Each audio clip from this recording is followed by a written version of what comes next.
You know, a smart person once told me something that I'll never forget, and that is, The most valuable commodity I know of is information.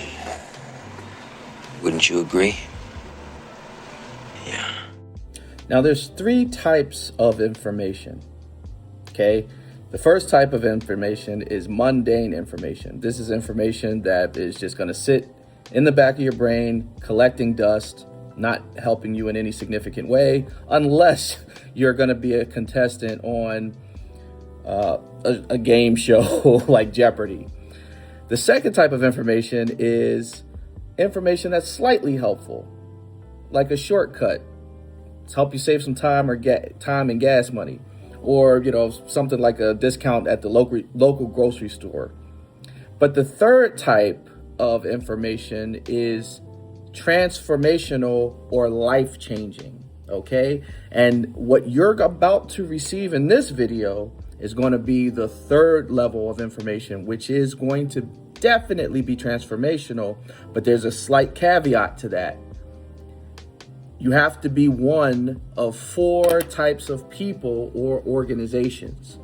The first type of person or individual that this is going to be for is those of you who are affiliated or running or on the board of a nonprofit organization, okay? The second type of individual or organization that this is going to help is somebody who is a real estate investor. The third type of person who needs to watch this video are people or individuals who have just come into or are about to or anticipating receiving a settlement in the near future. And last but not least, this video is going to be for people who are in the direct support field. So direct care, if you own a direct care business, taking care of individuals with intellectual disabilities or any type of human services type business, this video is for you. So nonprofits, direct care businesses, people who just come across a settlement or about to receive a settlement, or real estate investors. If you are, I don't want to waste anybody's time. So if you're not one of those four people, this information is going to be basically the first type of information, mundane, just sitting there collecting dust. So without any further ado, for those of you who are in those groups, let's get straight to it. We don't have a lot of time to waste. I love to respect people's time. So who am I and why should you care? Okay, my name is Lazavian Mitchell. I am a licensed financial advisor, and I've been in the financial services industry for the better part of 2 decades. And the reason you should care is because I'm an income engineering expert, and I'm going to show you how to cover 50% or more of your operating costs without bringing in new revenue. That's right. That's a bold claim, but I'm going to show you how it works, and it's real simple. Here we go. Ready? Hold on. So you're in one of these groups here, okay? And all of these organizations and people have similar issues, similar challenges, and one of those challenges is cash flow. If you are in the direct care space, you have clients, but what if your clients pass away? What if they leave? What if the county or state lowers funding for whatever program, whether that's, in-home or community supports, right? I've got a lot of people who I'm talking to right now who are very restless about the fact that rates are changing, right? And so let's say you're paying out payroll based on your current rates, on your current participants, and that may not be the case, right? So you need to shore up some income, right? Same thing with nonprofits. Nonprofits are always on the hunt, raising money, fundraisers, grants, all types of things, right? Trying to keep the doors open and to keep the lights on. right? Real estate investors, everything's nice when you're doing the Burr method and you're flipping houses and, or you're renting them out and repeat. But what if there's a recession? What if your occupancy rates drop to a certain level? You know what I mean? What if, there's a lot of things that could go wrong? What if you're in between deals? What if the market's not friendly and it's not really an environment that's conducive to purchasing deals, right? What are you doing with all that money you're sitting on, right? Is it just at the bank, just, collecting dust? Same thing with people who are about to get a settlement. That money has to last. What happens to most people who get a settlement? That money ends up getting blown, right? So one thing all of you have in common is that all of these people can benefit from some form of an endowment. Now, what is an endowment? Okay, essentially an endowment is it's funds that are collected to be invested with the goal to produce income. Okay, so for nonprofits, for the sake of this example, you have donors, right? The donations come into the organization, right? Some of those funds can be segregated to an endowment fund, and the goal of the endowment fund is to kick off cash to the organization so that there's certain things that maybe they don't have to charge for now, right? So the best example of how endowments work is, for charities, universities, and churches, right? So let's keep going. Harvard University's endowment, right, is valued at $56.9 billion as of June 30th, 2025, and is the largest academic endowment in the world in its increased fiscal year ending 2024 with the largest sum in history. Okay? Now, the reason why you never hear about endowments is because mostly large institutions take advantage of them, but they're available to smaller institutions too. And look at Stanford's endowment, right? 5% of the endowment each year typically covers 20% of Stanford's annual operating expenses. Look at that. If I told you right now, I would write you a check in perpetuity every year for 20% of your operational expenses as a business, you would, I would become an honorary family member. Okay. So that is what I'm going to show you how to do here in a little bit. So part of what I do is I help structure these endowments for businesses and individuals and family offices, right? And so check this out. This is one of our portfolios, just one. We have tons of portfolios, and each portfolio is specifically customizable and tailored to whatever organization we happen to be dealing with. So in 2025, this is standard inflation, not the inflation we actually experience, but this is about the average of what inflation runs, right? And so these returns are net of inflation. So as you can see, and then these returns are compared to the S&P 500. Okay, so if you had your money, and this is based on a $100,000 example. So $100,000, we started the year in January 2025. At the end of the year, we've got 120. Not bad. We've got a 8,000 in income from that. With the S&P, you just get the gains, no income. Okay, so it's a breakdown of each month. You can see each month what the performance was and how the balances grew relative to the overall market. So you've got the S&P over here in this column, and you've got Mitchell Capital Partners, LP, our investment vehicles over here. And so you can see we outperformed the S&P. And again, this is only one of our funds, right? So now you can start to do some mental math and say, okay, well, if we had X amount of money in this fund since January 2025, where would we be today, right? And then, like in the previous example, being able to draw off 5% of that a year to cover operational expenses until it gets to the point where you can grow it big enough to where you can cover more and more of your expenses, right? And this is another key metric I want to draw your attention to, right? So our average yield is about 25%, okay? Right now we're generating about $648,000 annually in dividends for our clients. That's actually going to triple next year because we're taking on so many clients so fast, because there's no other company that's in this space that's doing what we do. So we literally have 100% market share, right? And then our assets are comprised of various different things. So we've got funds, financials, real estate.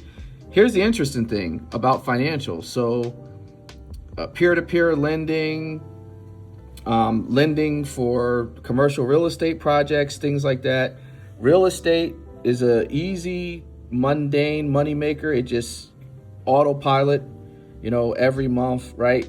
Here's something that you might not know. The land on which post offices sit is usually leased to the government by a private company who holds that land. Until I got involved with this, I did not know that. And those companies just get a steady check from the government every single month without fail, even during government shutdowns. That income is so secure. And because now in 2025, there's so many financial instruments that exist that didn't even exist 5 years ago, this stuff is possible. So you can actually invest in that type of stuff now.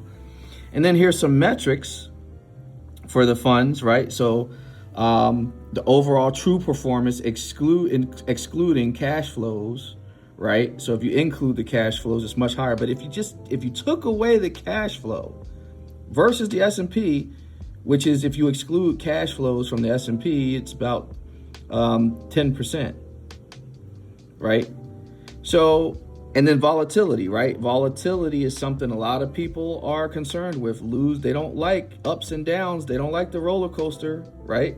So you can see, beta is a measure of volatility for any given portfolio. So as you can see, the market is here.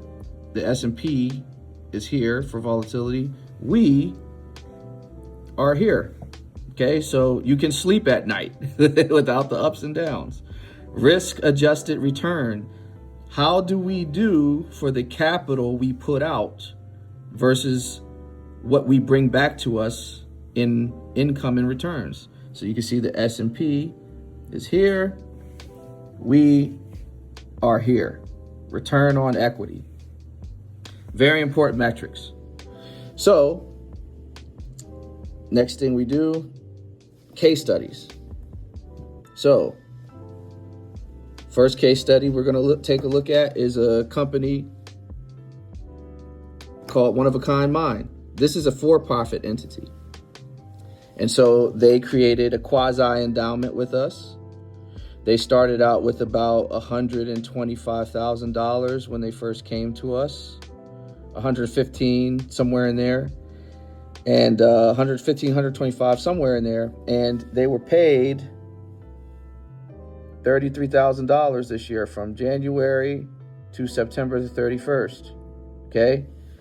And if we scroll down, we can see that they were paid for this month $4,271, or I should say the month of November.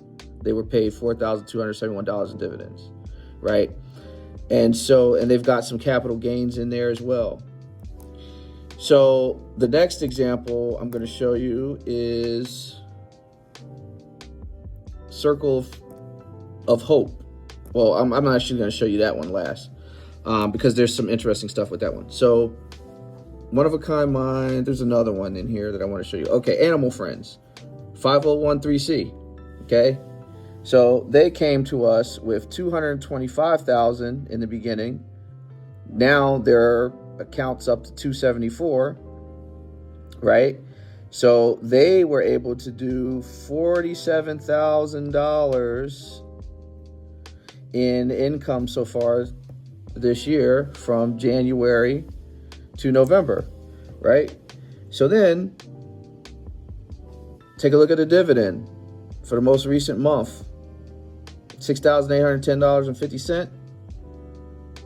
Year to date, they've been paid the $47,000, and we've got some change in investment value as well. So, last example I want to show you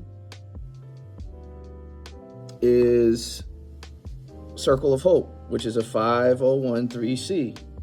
Now, this is interesting because they actually took the income. Now, most of our partners, they don't take the income. They let it, accumulate and build over time. But this is an interesting case because they actually needed to take the income almost immediately after setting up the endowment. So they've taken out about $42,000, almost $43,000 between January and November, right?